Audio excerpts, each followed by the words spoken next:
Assalamualaikum warahmatullahi wabarakatuh. Saya Ihda Isya Utami, PPG Prajabatan, gelombang 2 dari Universitas Pasundan.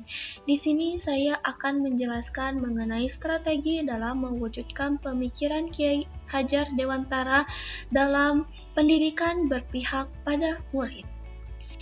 Oke, langsung saja mengenai yang pertama, di mana dasar-dasar pendidikan pemikiran Ki Hajar Dewantara itu terdapat 4. Yang pertama yaitu mendidik dengan menuntun, kedua, mendidik sesuai dengan kodrat alam dan kodrat zaman, ketiga, menanamkan budi pekerti, dan yang keempat, mengimplementasikan sistem AMONG atau sistem terpusat.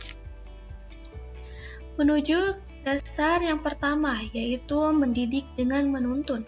Mendidik dengan menuntun artinya pendidikan sebagai wadah membantu atau membimbing peserta didik untuk mengembangkan dan menghidupkan kekuatan dalam mengembangkan potensi-potensi yang dimilikinya, sehingga bisa tercapai cita-cita yang diharapkan dan dapat berguna untuk kehidupan peserta didik di masa mendatang.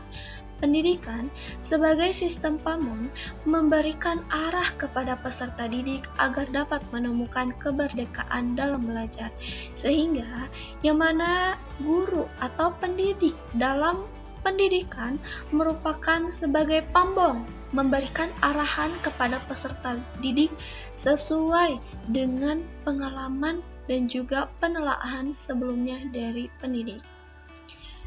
Yang kedua yaitu mengenai mendidik sesuai dengan kodrat alam dan kodrat zaman.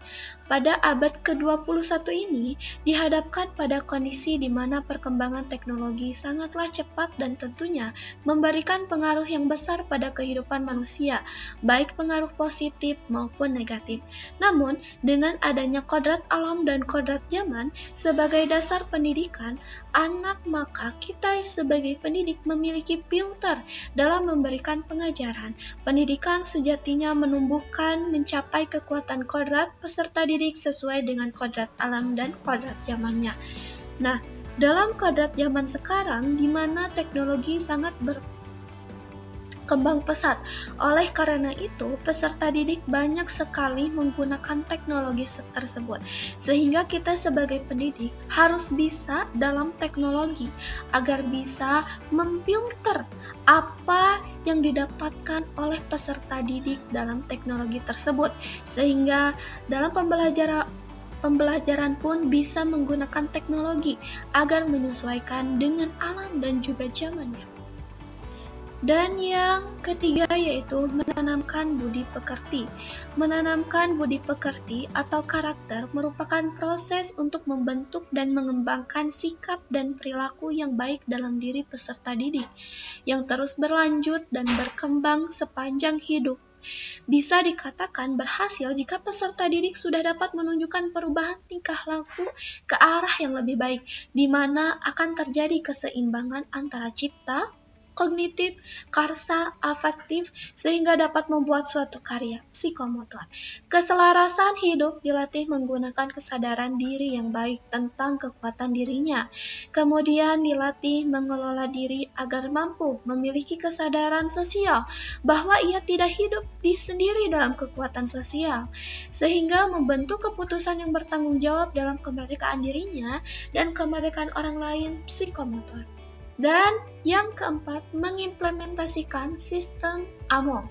Sistem AMONG merupakan metode pendidikan yang menekankan pada proses pembelajaran, di mana pendidik diharapkan mampu menjadi contoh teladan dalam berperilaku dan mampu membimbing atau menuntun peserta didik untuk tumbuh dan berkembang sesuai dengan kodratnya, sehingga tercapai cita-cita yang diharapkan.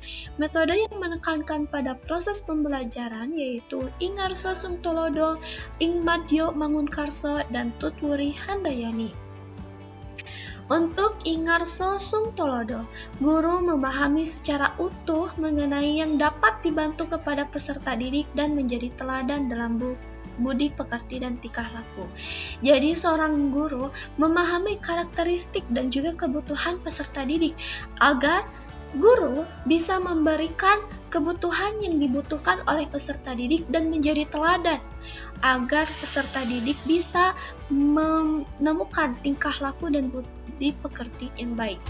Yang kedua mengenai Ing Madya Mangunkarso, guru mampu membangkitkan semangat dan motivasi belajar peserta didik. Tentunya peserta didik akan mengalami kejenuhan dalam pembelajaran jika tidak diberikan motivasi. Secara peserta didik akan kebingungan mengapa mereka harus belajar. Maka dari itu, guru harus bisa membangkitkan motivasi belajar peserta didik. Dan yang ketiga, Tuturi Handayani. Guru tidak hanya memberi motivasi, tetapi juga memberikan saran dan rekomendasi. Nah, dari penjelasan tadi, seorang peserta didik yang mana harus diberikan arahan. Arahan tersebut bisa dengan memberikan saran dan juga rekomendasi yang sesuai dengan kebutuhan dan karakteristik peserta didik. Yang terakhir mengenai penerapan pemikiran Ki Hajar Dewantara. Pertama yaitu pendidikan yang berpihak pada peserta didik. Pendidikan merupakan wadah untuk menuntun segala kekuatan kodrat yang ada pada anak-anak agar mereka dapat mencapai keselamatan dan kebahagiaan yang setinggi-tingginya, baik sebagai manusia ataupun sebagai anggota masyarakat. Dan yang kedua mengenai strategi mewujudkan pendidikan yang berpihak pada peserta didik. Setelah tadi kita membicarakan mengenai dasar-dasar pemikiran Ki Hajar Dewantara, maka kita bisa melakukan strategi mewujudkan pendidikan yang berpihak pada peserta didik. Yang pertama, pembelajaran yang berpusat pada peserta didik, sehingga guru harus memperhatikan kebutuhan peserta didik. Yang kedua, pendidikan yang sesuai dengan konteks sosial budaya peserta didik, agar pendidikan sesuai dengan kodrat alam dan kodrat zamannya, maka pendidikan tidak melupakan konteks sosial budaya yang berada dalam daerah asal dari peserta didik. Ketiga yaitu kemerdekaan belajar bagi peserta didik dengan tuntutan dari pendidik. Jadi, pembelajaran haruslah merdeka agar peserta didik mampu belajar sesuai dengan kebutuhan dirinya. Keempat, pendidikan yang bersifat holistik dan dapat memfasilitasi cipta, rasa, dan karsa peserta didik, agar peserta didik mampu menyelaraskan antara cipta, karsa, dan juga suatu karya. Oke, terima kasih. Itu saja yang bisa saya jelaskan.